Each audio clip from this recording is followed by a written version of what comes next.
નમસ્કાર વિદ્યાર્થી મિત્રો, આપણે ચેપ્ટર નંબર 4ના અંદર કેમિકલ કાઇનેટિક્સમાં આગળ એક્ઝામ્પલની વાત કરીએ તો અહીંયા સૌપ્રથમ તમે રકમ બરાબર સમજી જુઓ કે એક દાખલો આપવામાં આવ્યો છે કે કેન્દ્રીય વિસ્ફોટન દરમિયાન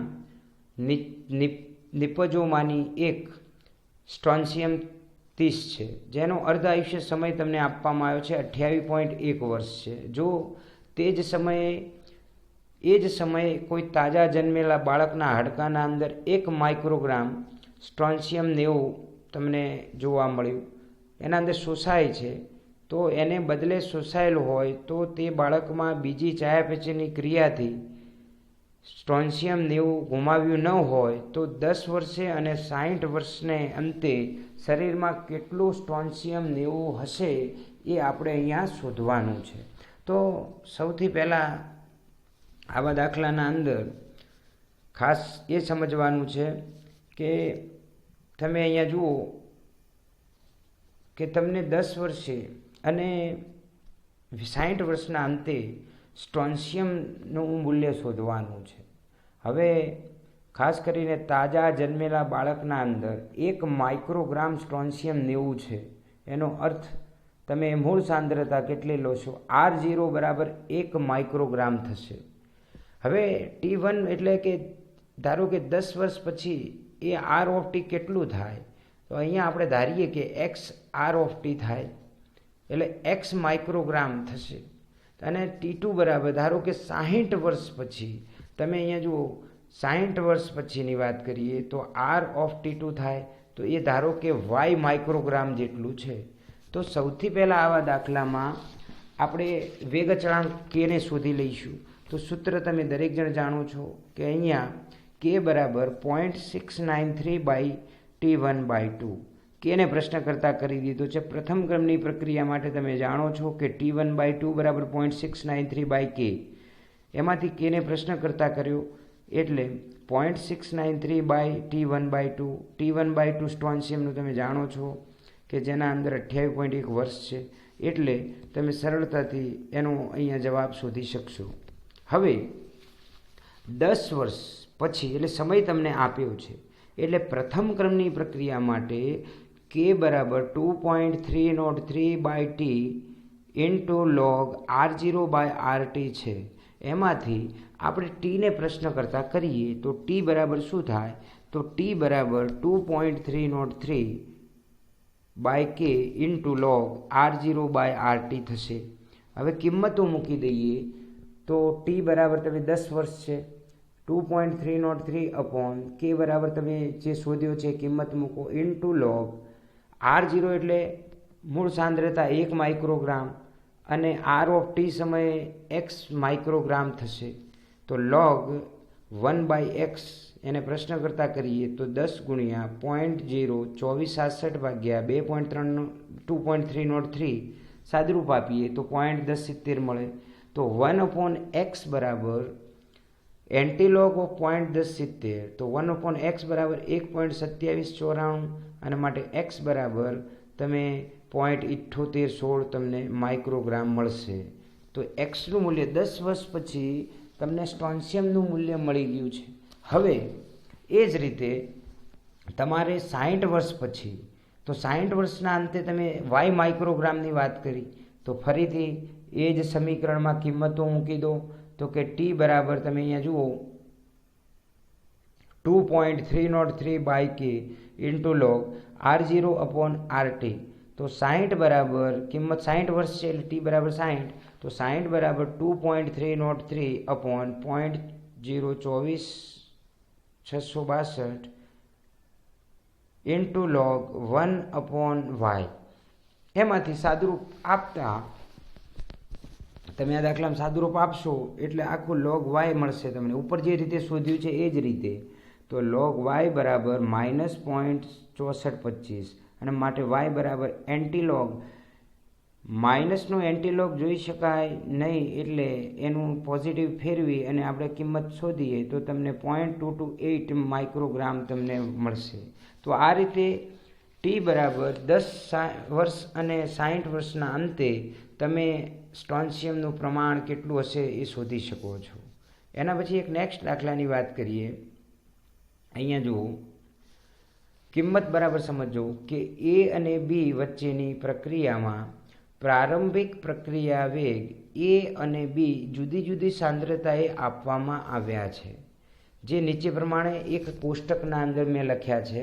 તો અહીંયા તમે એ કોષ્ટક ખાસ જુઓ કે આ જે કોષ્ટક છે એમાં તમને એ પ્રક્રિયક, બી પ્રક્રિયક અને એનો પ્રારંભિક પ્રક્રિયા વેગ તમને આપવામાં આવ્યો છે. હવે એ અને બીના સંદર્ભમાં પ્રક્રિયાક્રમ આપણે શોધવો છે. તો સૌથી પહેલાં તો આપણે અહીંયા ધારીએ છીએ કે પ્રક્રિયા શું છે. તો આના અંદર પ્રક્રિયા એ પ્લસ બી ગીવ્સ નિપજ મળે છે. તો ધારો કે એના સાપેક્ષમાં આપણે એવું ધારીએ કે આ વેગ ઉપરથી કે એના સંદર્ભમાં પ્રક્રિયાક્રમ એક્સ છે અને બીના સંદર્ભમાં સાપેક્ષમાં પ્રક્રિયાક્રમ વાય છે. હવે તમે આના અંદર પ્રક્રિયાનો વેગનું સૂત્ર જાણો છો. તો કે પ્રક્રિયાનો વેગ બરાબર કે into a raise to x into b raise to y. દરેક ત્રણ મૂલ્યો માટે 3 વેગ R1, R2 અને R3 લઈએ, એ અને બીની કિંમતો મૂકી દઈએ અને સામે તમે જુઓ કે વેગ અચળાંક હેઠળ તમને સમીકરણ નંબર 1, 2 અને 3 મળશે. તો કોઠા ઉપરથી દરેકની તમારે કિંમતો મૂકવાની. હવે આપણે સૌથી પહેલાં આના અંદર એક્સ અને વાય ગણવા છે. તો સૌથી પહેલાં ધારો કે આપણે અહીંયા વાયની ગણતરી કરીએ. તો વાયના અંદર તમે જુઓ તો R1 એટલે કે એવાનો વાત કે પહેલું સમીકરણ અને બીજું સમીકરણનો ગુણોત્તર લેવામાં આવે. તો R1/R2 બરાબર કે કાઉસમાં 0.20 x into 0.3 raise to y upon કે 0.20 x ઇન્ટુ 0.1 ટુ વાય. અહીંયા જે સરખા છે એક્સ સરખા છે એટલે નીકળશે, જ્યારે વાયના મૂલ્યો જુદો જુદો છે એટલે તમને વાય મળશે. તો R1/R2 બરાબર 3 ટુ વાય મળશે અને ઇઝ ઇક્વલ્સ કેટલું છે તો કે 1. માટે 3 ટુ વાય બરાબર 1 હોય તો વાય બરાબર શું થઈ જાય 0.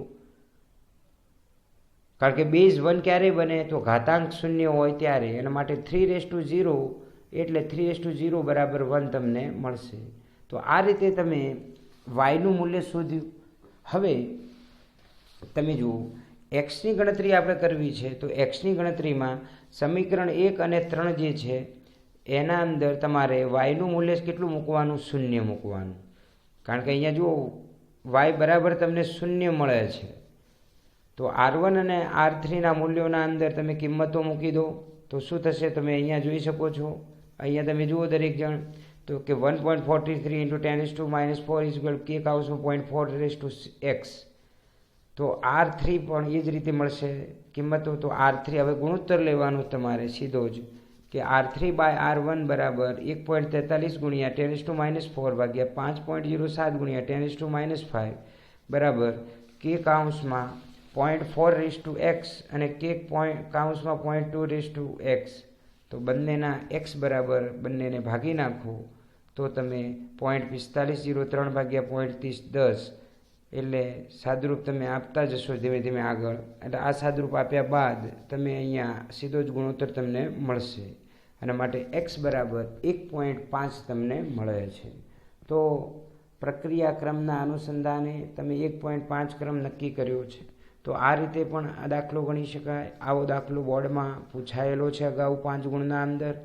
તો તૈયાર દરેકે કરવાનો. નેક્સ્ટ એક વાત કરીએ. અહીંયા જુઓ એક તમને રકમ આપવામાં આવી છે અહીંયા કે એક પ્રથમ ક્રમની પ્રક્રિયા 30% વિઘટન માટે 40 મિનિટ લે છે તો એનો અર્ધ આયુષ્ય સમય આપણે ગણવો છે. તો આવા દાખલામાં તમે સમજી શકશો કે પ્રારંભિક જે સાંદ્રતા છે તમે અહીંયા જુઓ કે પ્રારંભિક સાંદ્રતા કેટલી ધારી લઈએ તો પ્રારંભિક સાંદ્રતા આપણે R0 લઈએ છીએ. 40 મિનિટમાં આ પ્રક્રિયા કેટલો 30% વિઘટન પામે છે, જેથી બાકી કેટલો રહે 30% વિઘટન પામે તો 70% બાકી રહેશે. માટે અમુક સમય બાદ એટલે કે R ઓફ ટી બરાબર કેટલું થાય તો મૂળ સાંદ્રતા R0ના 70% એટલે 0.7 R0 થશે. પ્રથમ ક્રમની પ્રક્રિયા માટે વેગ અચળાંકનું સમીકરણ મૂકી દઈએ. તો આ સમીકરણના અંદર તમે કિંમતો મૂકો તો શું થશે તો અહીંયા તમે જુઓ કેની ગણતરી મળશે. તો કે બરાબર 2.303/t into log R0 upon RT થશે. એમાંથી દરેકની કિંમત મૂકી દો તો 2.303/tt બરાબર કેટલો છે 40 મિનિટ ઇન્ટુ log R0 કેટલો 10 અને R ઓફ ટી કેટલો છે 7. તો સીધું અહીંયા મૂલ્ય મૂક્યું છે 10/7 પણ આપણે મૂકી શકીએ. તો 2.303/40 ઇન્ટુ 0.1549 એનું સાદરૂપ આપીએ એટલે તમને અહીંયા કે મળી જશે. હવે કે મળ્યા બાદ પ્રથમ ક્રમની પ્રક્રિયા માટે અર્ધ આયુષ્ય સમય શોધવાનું સૂત્ર શું? તો કે 0.693/k. કિંમતો મૂકી દો તો 0.693/8.9185 × 10⁻³ મિનિટ ઇનવર્સ માટે T1/2 બરાબર 77.7 મિનિટ તમને મળશે. તો એક આ સરળ દાખલો છે વિઘટનનો. એના પછી એક બીજો દાખલો છે. અહીંયા જુઓ કે 546 કેલ્વિન તાપમાને હાઇડ્રોકાર્બનના વિઘટનનો વેગ અચળાંક તમને આપ્યો છે. એની સક્રિયકરણ ઉર્જા આપી છે. તો પૂર્વ ઘાતાંક અવયવનું મૂલ્ય શોધો. હવે પૂર્વ ઘાતાંક અવયવ એટલે અર્હેનિયસના સમીકરણમાં તમે જાણો છો કે જેને એના નામથી ઓળખીએ છીએ. માટે અર્હેનિયસનું જે સમીકરણ છે કે બરાબર a × e−a/RT એને લોગ લઈ લઈએ તો તમે સમીકરણ શું લખી શકો? તો તમે log k બરાબર log a માઇનસ ea/2.303RT લખાશે. તમે બધા જ ડેટા અહીંયા જુઓ, અહીંયા બધા જ ડેટા તમને આપેલા છે. દરેકની કિંમત મૂકી દો તો log a બરાબર log k, log a ને આપણે પ્રશ્ન કરતા કરીએ એટલે log a બરાબર log k પ્લસ ea/2.303RT થશે. દરેકની કિંમત મૂકી દો તો અહીંયા તમે જુઓ કિંમતો મૂકતા તમને -4.6165 વત્તા 179900 ભાગ્યા 2.303 ગુણ્યા 8.314 ગુણ્યા 546 એનું સાદરૂપ આપો એટલે તમને આ મૂલ્ય મળશે. હવે log a બરાબર તમને મળ્યું કેટલું? તો log a બરાબર અહીંયા જુઓ કે 12.5970 મળ્યું છે. એટલે એનો એન્ટીલોગ જોઈ દઈએ તો એ બરાબર એન્ટીલોગ 12.5970 એટલે 12 પોઈન્ટ છે એટલે 10:12 અને 0.2082નો આપણે એન્ટીલોગ જોઈએ તો 3.91 × 10⁻12 સેકન્ડ ઇનવર્સ મળશે. તો આ રીતે આપણે આ દાખલાને ગણી શકીએ. એના પછી એક બીજો દાખલાની વાત કરીએ. અહીંયા બરાબર જુઓ કે જેના અંદર એક દાખલો આપ્યો એની કિંમત આ રહી છે કે કોઈ પ્રક્રિયક છે એ નામનો, એનું નિપજોના અંદર વિઘટન થાય ત્યારે 10 ડિગ્રી સેલ્સિયસ તાપમાને કેનું મૂલ્ય આપી દેવામાં આવ્યું છે અને સક્રિયકરણ ઉર્જા 60 કિલોજૂલ પ્રતિ મોલ દર્શાવે છે. તો કયા તાપમાને આ કેનું મૂલ્ય એ 1.5 × 10⁴ સેકન્ડ ઇનવર્સ થાય? તો આપણે અહીંયા વેગ અચળાંક શોધવાનો છે કે કેનું મૂલ્ય આટલું ક્યારે, એટલે તાપમાન શોધવાનું છે. તો સૌથી પહેલાં અહીંયા પ્રક્રિયાની વાત કરીએ કે એ નામનો કોઈ પ્રક્રિયક છે એટલે એ ગીવ્સ તમે લખી શકો અહીંયા કે એ ગીવ્સ નિપજો લખો છો. અહીંયા બધા આપણે ડેટા આપ્યા છે અને સમીકરણ લખીએ કે log k2/k1 અથવા તો log k1/k2 બરાબર ea અપોન, જો k2/k1 લઈએ તો માઇનસ લખવાનું અને k1/k2 લઈએ તો આગળ માઇનસ લખવાની જરૂર નથી. એટલે log k1/k2 બરાબર ea/2.303 T2 - T1 T1 × T2. દરેકનું મૂલ્ય મૂકો તો log 1.5 × 10⁴ 4.5 × 10⁻³ બરાબર 60,000 ભાગ્યા 2.303 ગુણ્યા 8.314 T2 શોધવો છે માટે T2 - 283 T2 ગુણ્યા 283 અને એનું સાદરૂપ આપો log એટલે તમે અહીંયા જોઈ શકશો કે આ સાદરૂપ આ રીતે આપીએ તો log 0.5228 બરાબર 60,000 ભાગ્યા 2.303 ગુણ્યા 8.314 અને ટેમ્પરેચર અહીંયા લખ્યું છે. તો એમાંથી આપણે આને આખું પ્રશ્ન કરતા કરીએ તો T2 - 283 T2 બરાબર તમે આખું સાદરૂપ આપશો એટલે 0.5228 ગુણ્યા 2.303 8.314 ગુણ્યા 283 ભાગ્યા 60,000 અને T2 અને સાદરૂપ આપતા તમે અહીંયા જુઓ T2 - 283 બરાબર 0.0472 T2 તો T2 માઇનસ 283 બરાબર ફરીથી સાદરૂપ આપ્યું છે. તો T2ને કોમન લઈને 1 માઇનસ કરીએ તો 0.9528 T2 બરાબર 283 અને માટે T2 બરાબર 283 ભાગ્યા અહીંયા 283 ભાગ્યા કેટલું 0.9528 બનશે અને એના ઉપરથી તમે અહીંયા એની કિંમત 297.02 કેલ્વિન મળશે. એને સેલ્સિયસના અંદર પણ તમે લઈ શકો છો. તો આ રીતે તમે T2 બરાબર 24.02 ડિગ્રી સેલ્સિયસ છે એટલે 273 કેલ્વિનમાંથી 297.02 કેલ્વિનમાંથી 273 બાદ કરી દો એટલે આપણે સેલ્સિયસના અંદર જવાબ મળશે. તો આ રીતે આપણે અલગ અલગ પ્રકારના ચેપ્ટર નંબર 4ના અંદર કેમિકલ કાઇનેટિક્સના અંદર આવા દાખલા પૂછાય છે. આપણે બધા જ દાખલાની પ્રેક્ટિસ બરાબર કરવાની છે, એને બરાબર સમજી અને લખવાનું છે. આપણે નેક્સ્ટ પછી વાત કરીશું. હવે એક્ઝામ્પલની બાકીના તમારે પ્રેક્ટિસ કરવાની છે. હવે આટલા આપણે અહીંયા પૂર્ણ કરીએ છીએ.